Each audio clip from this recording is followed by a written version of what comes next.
there's a big controversy that broke out yesterday over Megyn Kelly. Now, full disclosure, I'm friends with Megyn Kelly. I think that Megyn Kelly is a really nice lady. I used to be a regular guest on her Fox News show when she was on Fox News, and I wish her nothing but the best. Megyn got herself into hot water because she was on yesterday on NBC News, and they were doing soft stuff. And what was the soft stuff they were doing? It was the NBC morning show.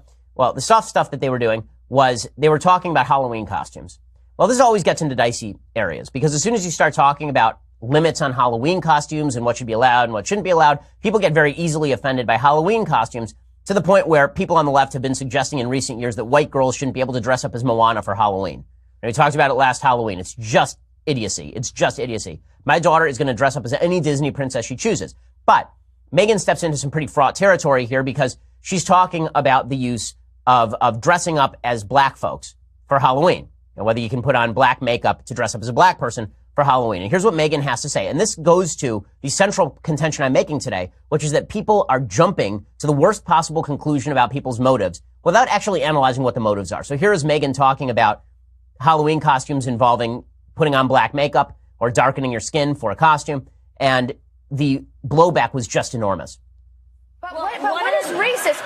Because truly, you do get in trouble if you are a white person who puts on blackface for Halloween or a black person who puts on whiteface for Halloween. Like, back when I was a kid, that was okay as long as you were dressing up as like a character. Okay, so she got in all sorts of trouble because she said when I was a kid, it was okay to dress up as like Diana Ross. Like I was a big Diana Ross fan. And in my neighborhood, if somebody darkened their skin to look like Diana Ross, because if you just put on a fright wig, to look like Diana Ross, people still didn't know who you were, so you darkened your skin or whatever. So people went nuts over this. This is Megyn Kelly being ignorant and bigoted and racist. And so Megyn Kelly actually had to issue an apology. Here's what she said. Dear friends and teammates, one of the wonderful things about my job is that I get the chance to express and hear a lot of opinions. Today is one of those days where listening carefully to other points of view, including from friends and colleagues, is leading me to rethink my own views. When we had the roundtable discussion earlier today about the controversy of making your face look like a different race as part of a Halloween costume, I suggested that this seemed okay if done as part of this holiday where people have the chance to make themselves look like others. The iconic Diana Ross came up as an example. To me, I thought, why would it be controversial for someone dressing up as Diana Ross to make herself look like this amazing woman as a way of honoring and respecting her? I realize now that such behavior is indeed wrong, and I am sorry. The history of blackface in our culture is abhorrent, the wounds too deep. I've never been a PC kind of person, but I understand that we do need to be more sensitive in this day and age, particularly on race and ethnicity issues, which, far from being healed, have been exacerbated in our politics over the past year. This is a time for more understanding, love, sensitivity, and honor, and I want to be part of that. I look forward to continuing that discussion. I'm honored to work with all of you every day. Megyn. So I think that her apology is perfectly appropriate, by the way, but the outsized reaction to original comments is pretty astonishing. So here was Kirsten Powers, who supposedly is in favor of people saying what they want, freedom of speech. Here's what she tweeted. Dear white people who are upset that you can't dress up as another race or culture for Halloween, your feelings don't matter. The only feelings that matter are those who feel disrespected or mocked by you appropriating their culture for entertainment. Show some common decency. So basically, the feelings of people who are non-white matter more than the feelings of people who are white. Now, I think that there is some actual nuance to this issue. Here is the nuance to this issue. Blackface has a long, terrible history in the United States. Okay, people actually dressing up as black folks in order to mock them was something that happened on a frequent basis all the way up till the 1950s and 1960s in the United States. And you can go back and you can watch old videos on YouTube of people dressing up, making their faces black and giving themselves big lips in really, really racist fashion, and then singing mammy songs in order to mock black folks. And it's very much the same thing as in anti-Semitic cultures for centuries, where people would put on a hook nose and they'd put on a fake belly and curly side locks, and then they would suggest that they were Jewish, right? I mean, it's the same sort of thing. Like, dressing up as a culture to mock that culture is disgusting, unacceptable, actually racist. Now, is that what Megyn Kelly was suggesting? This is where we get into the issue of assuming people's motives. Here's my opinion on people darkening their face for costumes like this. I agree that it's inappropriate specifically because of the past, and I think that it is fair for people to look at this sort of thing and be sensitive about it. But I think it would also be worthwhile to recognize there is a difference between being ignorant/racially insensitive and being racist. Nowhere was Megyn Kelly suggesting that black people should be mocked. Nowhere was Megyn Kelly suggesting that black people are inferior in any way. In fact, what Megyn Kelly was suggesting is that maybe white people want to dress up as some famous black people because they admire those famous black people. That is not the same thing as people dressing up in blackface. Now, again, that doesn't mean that it's okay to go to a frat party dressed as a black person with black makeup on. Right? That's insensitive. And you should take into account black people's feelings about historic use of this sort of costuming for mockery. But I also think there's a difference between even a frat boy going to a party and a little girl who decides that she wants to dress up as Michelle Obama, and so she puts on dark makeup. Because I think that you can pretty easily tell the difference in motives. The attempt to misattribute motives in our society is really gross. Megyn Kelly is not a racist, and Megyn Kelly was not attempting to be racist by that statement. At best, at worst, Megyn Kelly was being ignorant of the history of blackface and the impact it still has on black folks in the United States. That's at worst.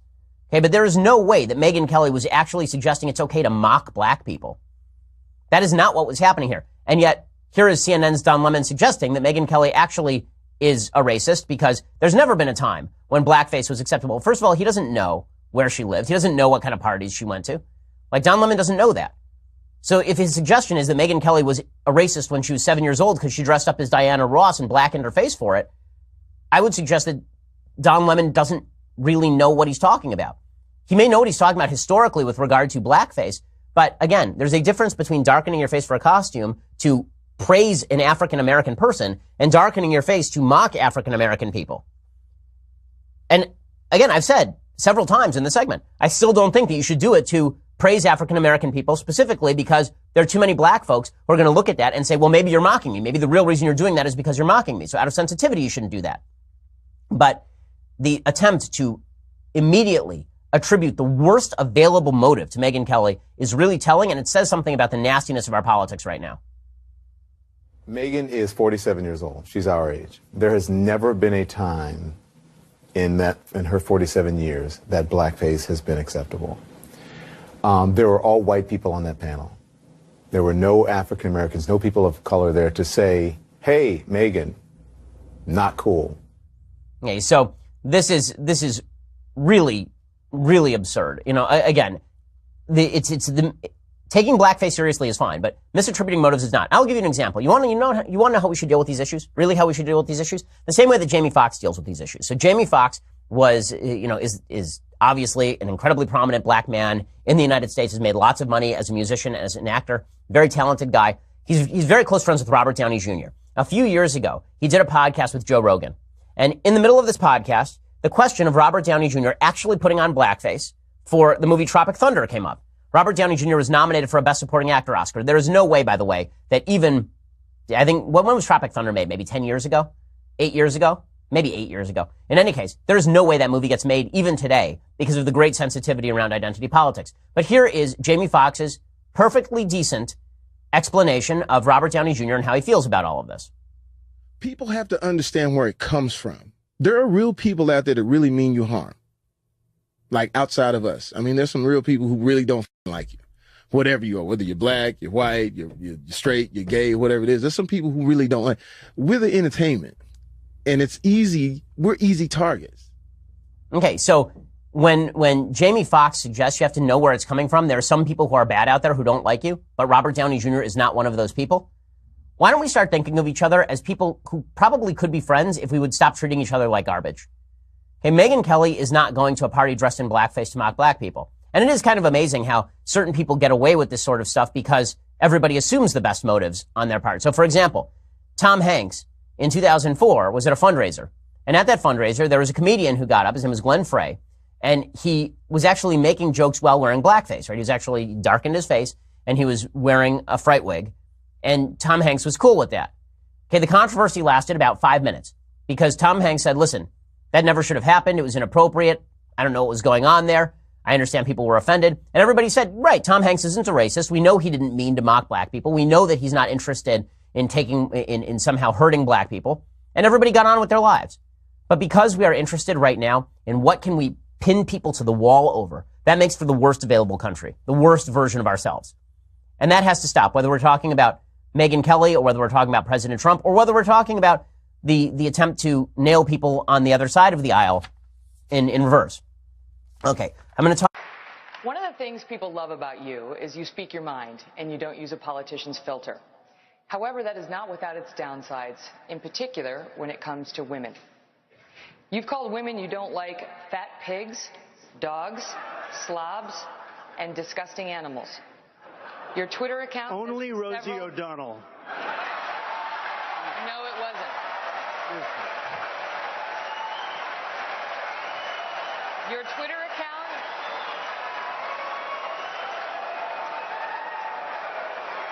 Thank you. States. The North has a very flattering view of itself. I mean, if you look at actually living patterns and where demographics live, the fact is, like Boston, significantly more segregated than most parts of Mississippi. But sorry, go ahead. So your question was? My question is that they were enslaved and they're still. Yes, of course. Still is the question. Right, so I've never denied, and I would never deny because it would be idiotic, that blacks have been historically discriminated against in America in an unbelievable way, from slavery to Jim Crow. Of course that's true. Jim Crow was ended in the 1960s. The Civil Rights Act was passed in 1964. Last time I checked the calendar, it's now 2016. So it's been quite a while. And the fact is that the poverty rate in the black community was alleviating much more quickly before the rise of the Great Society, during Jim Crow actually, than it has since then. To take another example, as I said, the single greatest indicator of intergenerational poverty is single motherhood.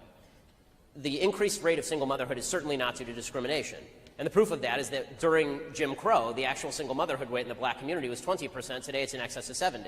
What happened? Are people more racist now than they were back in 1960? Of course not. So you have to look to other factors for why people are behaving the way they are. So are there people who still suffer the after effects of historic discrimination? I think sure. I mean, the fact that if you don't have wealth from your grandfather because your grandfather couldn't be wealthy because he was a sharecropper in Alabama, yeah, of course. But that goes back to the earlier question, which is, what can government do? What is government capable of doing without violating somebody else's rights? And the answer is not very much, other than guarantee that I don't get in your way. And the beautiful thing about America now is that nobody gives a crap about you, nobody gives a crap about anybody, and that's actually a good thing. Like, I don't think that I don't spend my nights trying to determine how I can keep people down. And nobody really in America does very much. And because of that, as long as people are leaving you alone, in a free country, it's your obligation to make your way. Now, I think that there's a myth that goes around that people can make it from poverty to extreme wealth in a generation. That happens. It does. And the fact is that according to the statistics, if you're in the bottom 20% of income earners, 95% of the people in the bottom 20% of income earners will be outside the bottom 20% of income earners within 15 years, according to the IRS statistics. That said, it's, rising to wealth as a family unit, for example, usually takes multiple generations. I mean, most of our great-grandparents, when they came here, were dirt poor, and now most of the people in this room are probably not, right? And so the fact that there is a delay in that process for a lot of black folks is tragic and horrible, but it doesn't mean there's a shortcut, not in a free country.